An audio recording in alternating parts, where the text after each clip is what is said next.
12th Biozoology, Chapter 7, Human Health and Diseases.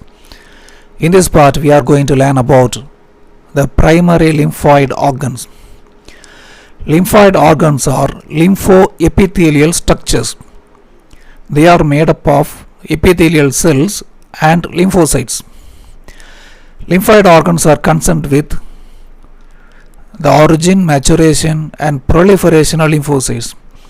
Lymphocytes originate in the lymphoid organs. They undergo maturation in the lymphoid organs. In the lymphoid organs, the number of lymphocytes increases. They proliferate. When the lymphoid organs meet with the antigen, that is disease-causing pathogen, the lymphocyte number increases. There are two kinds of lymphoid organs. They are primary lymphoid organs and secondary lymphoid organs. In primary lymphoid organs, the lymphocytes undergo maturation. The lymphocytes undergo maturation in primary lymphoid organs. From the primary lymphoid organs, the mature lymphocytes enter into secondary lymphoid organs. The lymphocytes which originate and mature in the primary lymphoid organs stay in the secondary lymphoid organs, where they meet with the antigen. They trap antigen.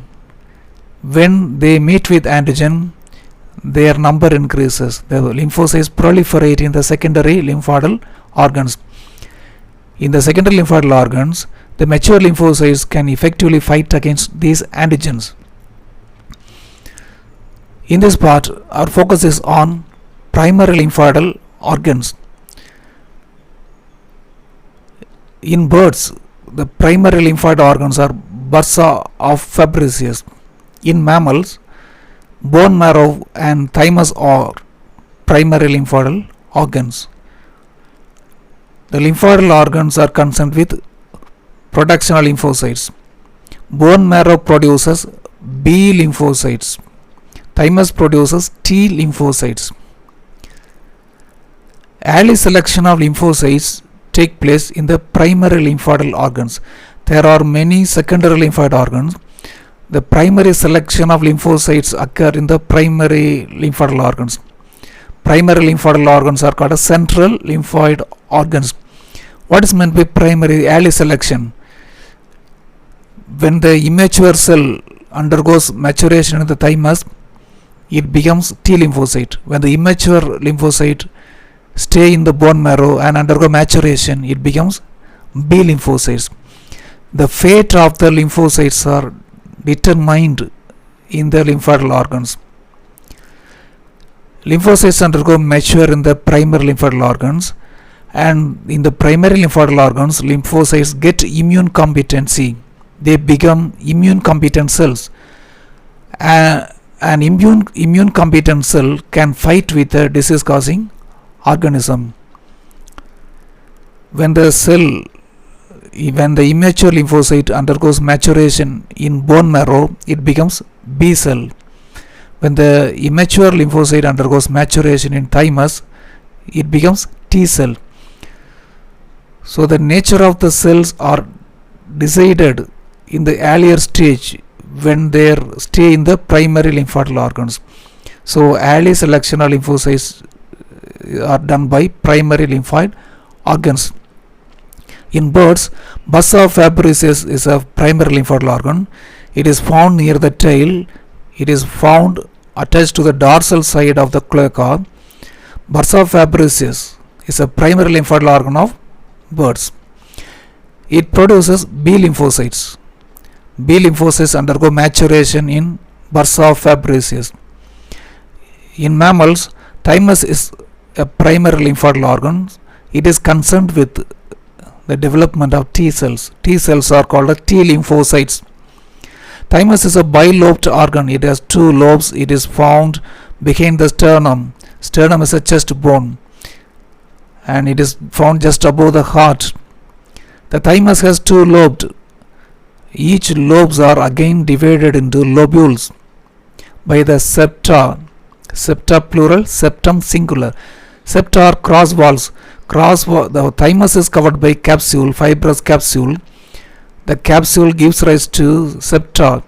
The septa divide thymus into many lobules. Each lobule has outer cortex region. Outer cortex region has immature young lymphocytes, and the central part is medulla. The medulla has mature lymphocytes. Thymus has T lymphocytes. T lymphocytes undergo maturation due to the hormone produced by thymosin. The hormone produced by thymosin gives maturation to the young lymphocytes, and because of this hormone, the lymphocytes get immune competency. That's a capacity to fight with the antigen.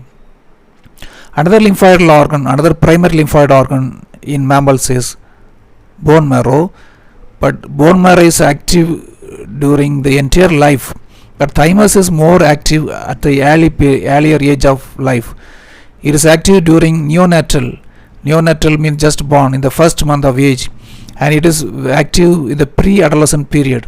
In the adolescent, it regresses, it undergoes atrophy, and it is replaced by the fatty tissue. The role of thymus is very important in the early period of life. The bone marrow is also primary lymphoid organ. What is bone marrow? The central spongy area of bone is bone marrow. It's a soft tissue. The bone marrow has stem cells. What are stem cells? Stem cells are undifferentiated stem cells. Here the bone marrow has hemopoietic stem cells. Hemopoiesis means development of blood cells. Stem cells for the blood cells are found in bone marrow. The hemopoietic cells give rise to different kinds of blood cells. RBCs and different types of WBCs derive from the stem cells. Stem cells are undifferentiated cells. They have the capacity of differentiate into many types of cells. So many types of WBCs arise from bone marrow. The lymphocyte which undergoes differentiation and maturation in bone marrow is B cell. The B lymphocytes are concerned with the production of antibodies. Antibodies fight against the disease causing organisms. Bone marrow and thymus are the primary lymphoid organs. Primary lymphoid organs decide the future of the lymphocytes. When the lymphocyte undergoes maturation in bone marrow, it is B lymphocyte. When the lymphocyte undergoes maturation in thymus, that is T lymphocyte. From the primary lymphoid organs, the lymphocyte migrate and reach the secondary lymphoid organs. In the secondary lymphoid organs, they show the activity. They meet the antigen and react with the antigen.